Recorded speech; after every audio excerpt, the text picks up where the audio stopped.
goes the distance.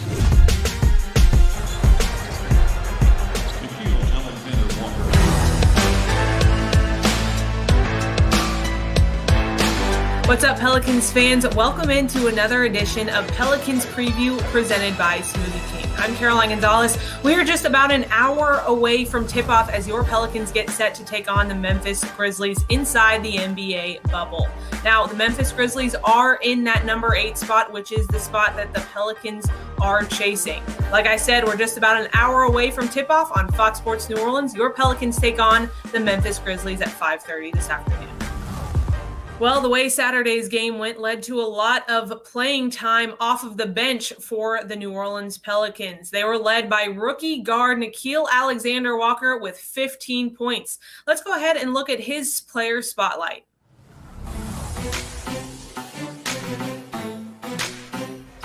It'll be Nickeil Alexander-Walker, big time. They had to have it, he got it.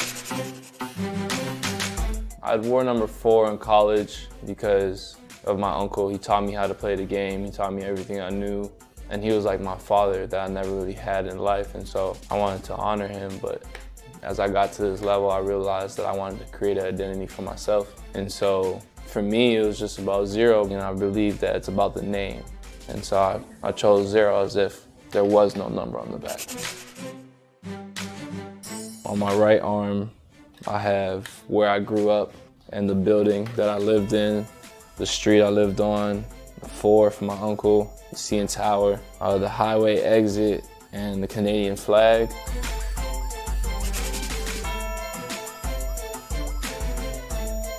You know, when you have dreams of making it to the NBA, you fantasize about this life, but you realize you're the same person, I think, which is also humbling.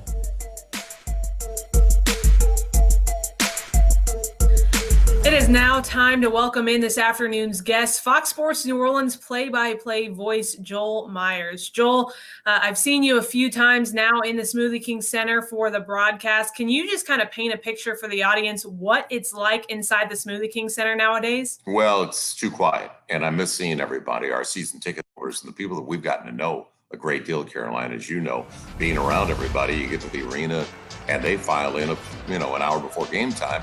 You know them, you know their kids, and you ask about everybody and their families. So that's one thing we really miss, the loyal support and the people that have been there with us all these years.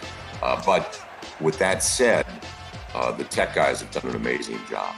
It's really easy to call a game like this. It's not that difficult. And then I was talking to somebody else about it, watching these guys after we played last night, after we played actually on Saturday night, the Lakers-Toronto game was like a playoff game. They wanted each other really hard. They wanted each other like it was the second round of the playoffs, and they were in the same conference. So it's a healthy atmosphere all the way around. Just calling it off a monitor is not a big deal. I would like to have everybody in the arena, though. That is a big deal. That'd be a lot of fun to have everybody here at home. Joel, you've been in this league for a long time calling games. What are your thoughts on how the NBA has handled this restart in this bubble amidst COVID-19? It's a perfect model. They're in total control, but it was the advanced protocol that enabled them to succeed to the point where over the first 2-3 weeks they've been down there, nobody has a positive test. But what they did was they tested everybody frequently before they were ever allowed to get to the NBA campus in Orlando. So the precautionary measures paid off, but it's great leadership. Adam Silver and his group, and then our group from within, led by David Griffin, Trajan Langton, and everybody there on airline. It's just a well done job by everybody. It's pretty amazing, Caroline, to think about the possibilities. And now, actually, I don't want to jinx it, but the way it has transpired, so they've got a couple of hubs in the NHL, in Toronto and Edmonton, but they got ahead of it more than anything else. There was precautions before anybody arrived. So give them credit for a great deal of foresight. Well, we'll hear from Joel in just a bit, but first, let's hear from the team. It's time now for our Sound Up presented by Beats by Dre. Let's go inside the bubble and hear from the team. We have to start managing our turnovers. It's been our Achilles heel the last 2 games. We cannot have 31 points given up on our turnovers, and that's the thing that's been hurting us the most. A little out of rhythm right now, and that's kind of messing everybody up.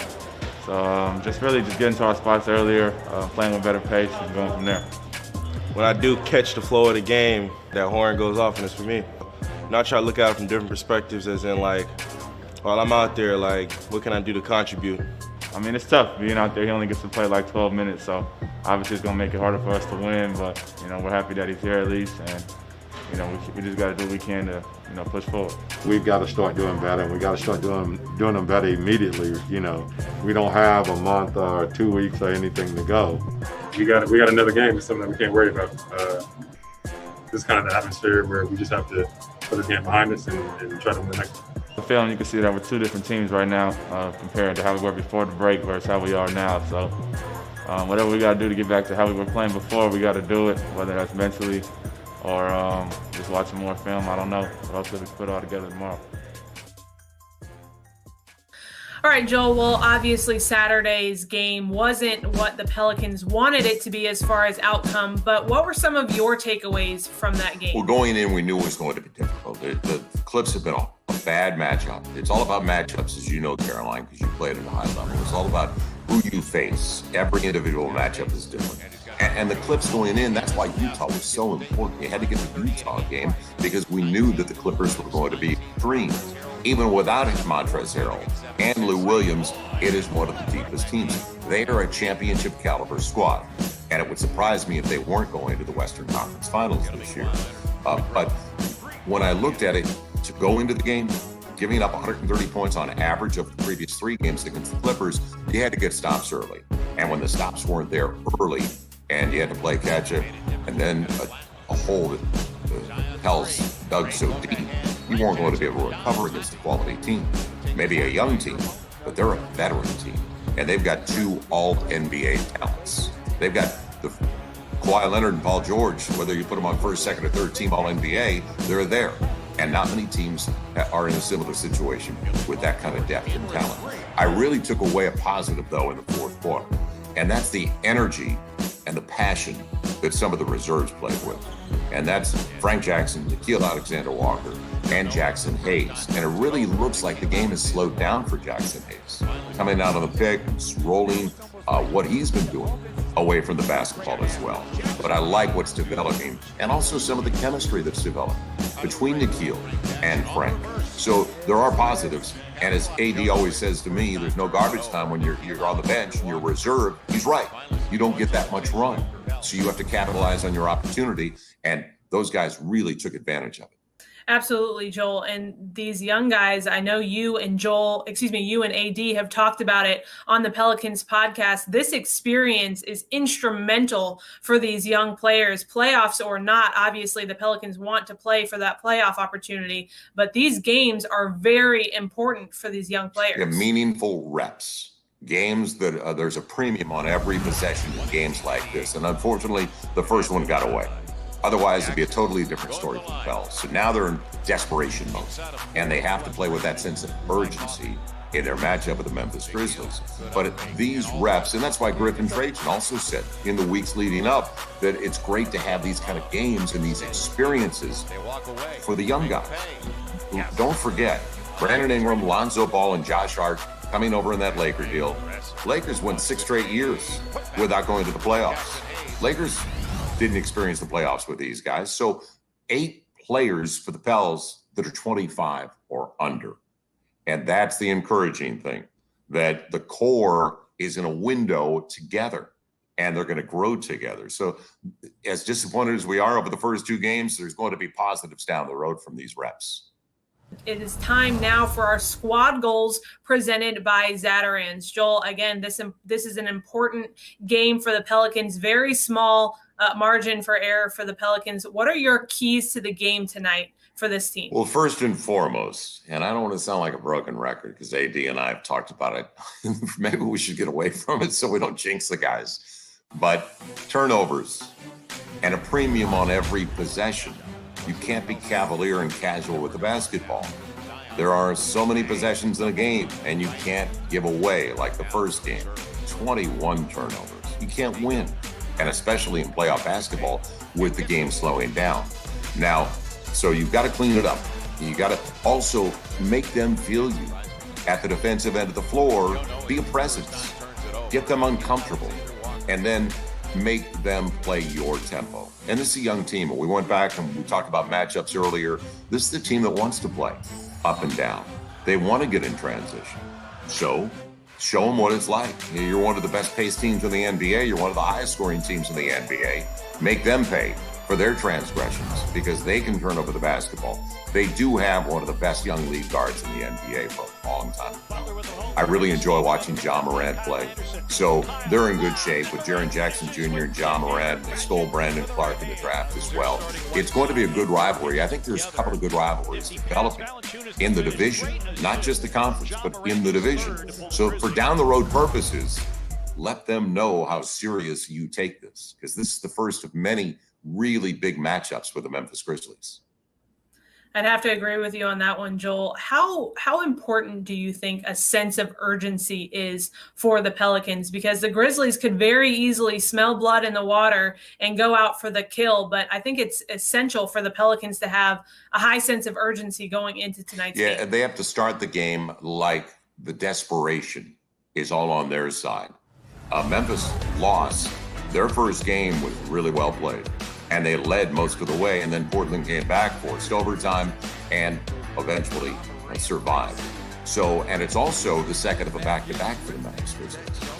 So get into it right away. And as I said, especially at the defensive end of the floor, you've got to be better there. You can't give open looks, challenged looks, whatever it takes. But get into it, because they could be a team that played too many minutes to their regulars because of that second of back-to-back. So that's it. Just be desperate. Have that sense of urgency from the very beginning of the game. Don't walk into the game, force your way on them at the start of the game. All right, let's bring back Joel for one of our favorite segments. It is our Twitter takeover fueled by Chevron. Joel, you ready for these? I can't wait. Can you tell? I am ready, Caroline. All right, this one comes from Lindsay Stewart. Joel, is this the craziest time in your career that you can remember? It is without a doubt the strangest times we've ever seen, and also the saddest times for our country, because we've lost so many people to COVID-19. At the same time, it's brought us together as a national community. And what we're missing sometimes is that neighborhood feeling that we've had in the past. And we've come together, but we're all on the same page now. We all know what we want to do moving forward. So yes, there's never been anything like this. 100 years ago, the Spanish flu, a pandemic in 1918. So as we have never seen this, maybe we'll all be better for it, even with the losses, unfortunately. But if it brings us together as a national community, that we're all on the same page, we all want to move forward as one. And I'm talking about racial equality. And you know how I feel about that, and AD, and I've talked about it a long time. Then we derive positives from something like this. Ooh, how do you go into a question after that one? That was good, Joel. Bone chilling. All right, this next one comes from Greg. Other than the Pelicans, who do you think has the best shot to make it to the finals? Well, there's a couple of teams. Obviously, the Clippers. Just saw the Clips, and they're a really deep team. They lost by only 2, don't forget, their first game to the Lakers, and that's without 19 and 7 assists from Lou Williams and 19 and 7 boards from Montrezl Harrell. So the Clippers and the Lakers, they're obvious choices. There's a team, though, I wouldn't want to see, and that's because they could take a lot out of your gas tank in the first round, or even if they make it to the second round, and that's Oklahoma City, because Chris Paul knows how to manage a game, and then they have clearly defined roles in that team. Gallinari has stepped up. Now he's an unrestricted free agent. He's finally healthy, but Gallinari's played well. Steven Adams, great player down on the block, knows his role. Shai Gilgeous-Alexander, Nikhil's cousin. He's had an unbelievable second season. I can go down the list. And Dennis Schroeder, a candidate for 6th Man of the Year. So that's a team over in the West. I just wouldn't want to see him in the first round. I wouldn't want to see him in the playoffs, period, because they have a good feeling about what they're doing. Plus, they get Robertson back as well. Over on the Eastern side, I wouldn't want to see the Miami Heat early in the playoffs. You see, they have a puncher's chance because, what you don't know doesn't hurt you. And they've got a ton of young guys like Tyler Hero and Duncan Robinson, Kendrick Nunn. And we can get on the list Bam Adebayo, who's had an incredible third year for them. So they have a lot of good things going in Miami. But over on the Eastern side, it's obviously Milwaukee and Toronto, the top two teams there. Boston's got a puncher's chance as well. But when I look at OKC, you don't want to see them. And Miami the same way. They will take too much out of you in a series, even if you survive. You said it, Joel. Bam Adebayo. I mean, great player. He's gonna be great as a runner-up in Most Improved Player. All right, this last one comes from Jackie. The most exciting rookie for the Pelicans that you've seen develop, Joel? Well, we have 3, and that's the real positive. So can't wait to get Zion on the floor for a full season and healthy and sound. So that's really exciting. And then when you consider Jackson Hayes, not a lot of us knew about Jackson Hayes. He only played 1 year of college basketball. Jackson Hayes is growth. And then as we've seen him now in the early stages in Orlando, the game is slowing down. He's making the good reads. So that's exciting. And then Nickeil Alexander-Walker's handle is only going to get better. And then all the dimes he had in the second game, and I know it was the fourth quarter, but he made good decisions. So I'm excited about all 3 guys because they're so different. Zion's a force down on the block, and he's only going to expand his range. And then Jackson, you can't teach what he's got, which is length and superior athleticism. And Nikhil's basketball IQ is growing, and his shot looks good too. That doesn't need any fixing. So it's a good time for all of us. As I said, the Pels have all these guys that are 25 or under. So when you say which one, I can't pick just one. Sorry. Nice work there, Joel. All right, let's check in back to the NBA bubble. Now, we know that a lot of work goes in behind the scenes to make the show go on. And one of those people that helps the show go on is Pelicans equipment manager Jackson Markworth. Now, let's take an inside look at Jackson in this edition of The Bubble Beat.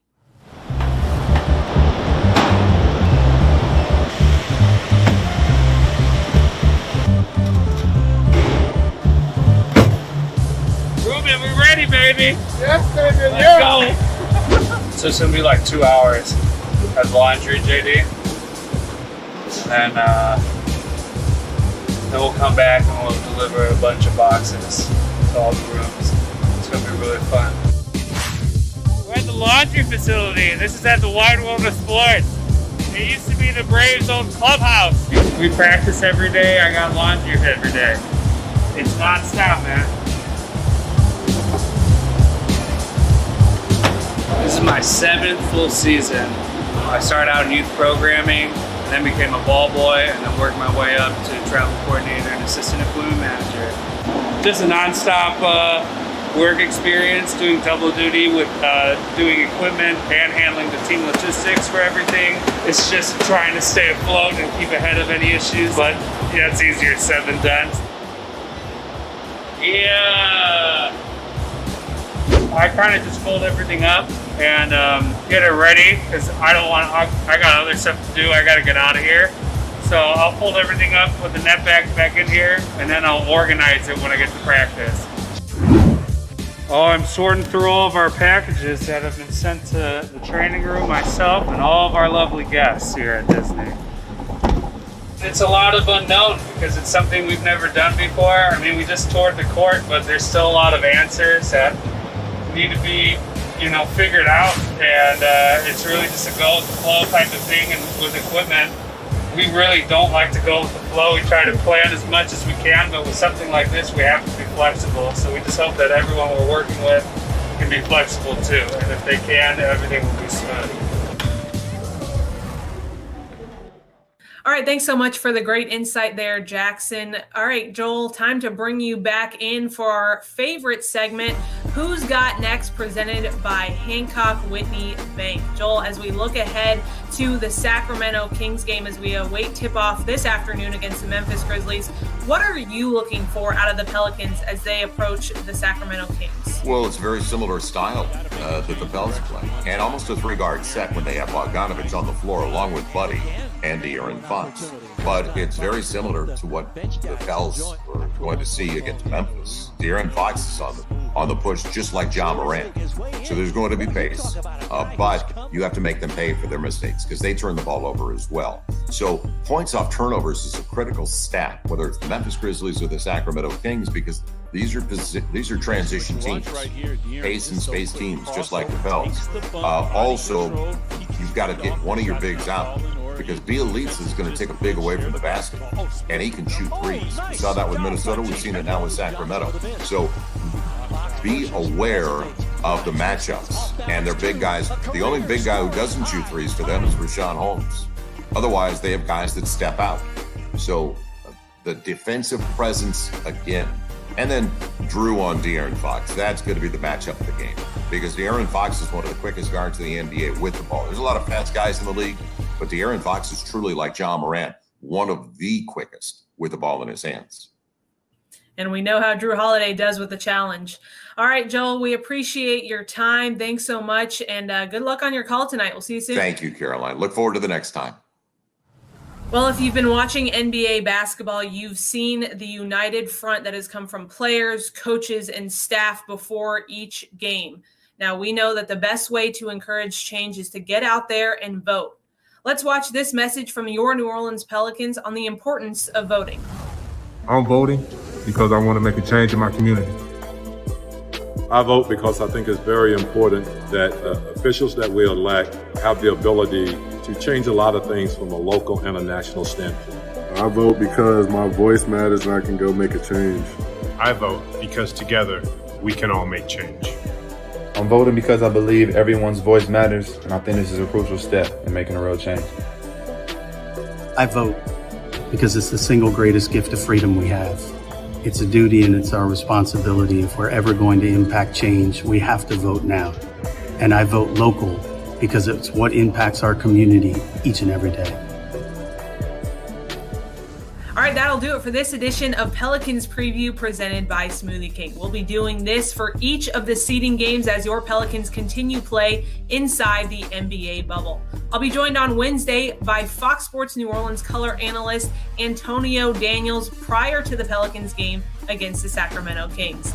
Again, don't forget to check out Tip-Off just moments away on Fox Sports New Orleans as your Pelicans get set to take on the Memphis Grizzlies. Thanks for joining us on Pelicans Preview. Let's get you fired up.